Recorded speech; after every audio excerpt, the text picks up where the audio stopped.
Raden Budo pantang menyerah demi menemukan gadis impiannya. Rasa lelahnya sirna setiap ia memikirkan gadis itu. Di tengah perjalanan, tiba-tiba turun hujan sangat lebat. Meskipun hujan masih turun, Raden Budo tetap ingin melanjutkan perjalanan. Ia tidak ingin membuang waktu. Diambilnya selembar daun untuk melindungi tubuhnya dari hujan. Hujan pun tak kunjung reda, malah bertambah lebat. Langit sangat gelap dan petir menyambar-nyambar. Hari sudah mulai malam. Raden Budo menemukan sebuah buah bukit karang dekat sungai. Lalu ia masuk ke buah karang tersebut untuk beristirahat. Lalu ia menutup pintu buah tersebut dengan daun yang dibawanya agar tidak kebakar. Setelah cukup beristirahat, ia lanjutkan perjalanannya. Hujan pun sudah reda. Raden Budo segera keluar dan menutup pintu buah tersebut. Setelah sampai menunggu, akhirnya sungai itu mulai surut. Raden Budo segera menyeberangi sungai tersebut. Maka sampailah ia di desa yang menjadi tujuan akhirnya. Sesampainya ia di desa itu, ia mendengar suara tumpukan lesung yang sangat merdu. Dicarinya suara itu. Suara tumpukan itu ternyata berasal dari permainan lesung yang dimainkan oleh para gadis.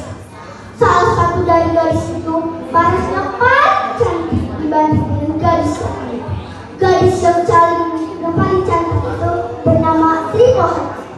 Sri Pohaci tinggal bersama ibunya yang bernama Isita. Sri Pohaci lah yang pertama kali menemukan permainan lesung. Ia mendekat diri dan mengetuk pintu rumah Sri Pohaci. Pintu dibuka oleh Isita. Ada keperluan apa? Tanya Isita. Maaf, saya pengembara yang kebetulan lewat di sini. Saya membutuhkan tempat untuk bermalam. Bolehkah saya menumpang semalam di sini? Maaf anak muda, bukannya aku tidak mengizinkan kau untuk bermalam di sini. Tapi aku seorang janda dan tinggal berdua dengan anak gadisku.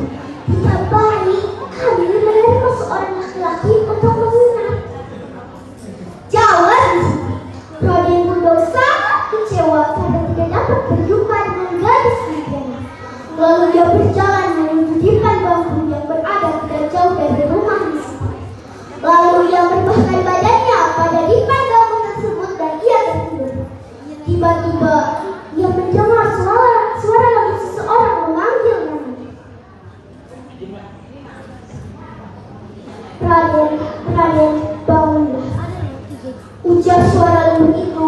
Raden Budo terbangun dan terkejut karena di hadapannya berdiri seorang gadis yang sangat cantik. Gadis itu adalah Sri Pohaci. Bangunlah Raden, tidak baik tidur sore-sore begini. Ujarnya. Mereka berkenalan dan akrab. Tak lama kemudian mereka menjadi sepasang kekasih. Awalnya Siti tidak merestui hubungan mereka karena ia tidak mengetahui asal-usul Raden. Namun ia melihat putrinya sangat bahagia bersama dengan lelaki itu. Lalu ia pun mengalah dan merestui hubungan mereka. Raden Budo dan Sri Pohaci akhirnya menikah. Akhirnya mimpiku menjadi kenyataan, menjadikanmu sebagai kekasihku Dinda. Betul Kakanda, aku pun sangat bahagia bersama dengan Kakanda.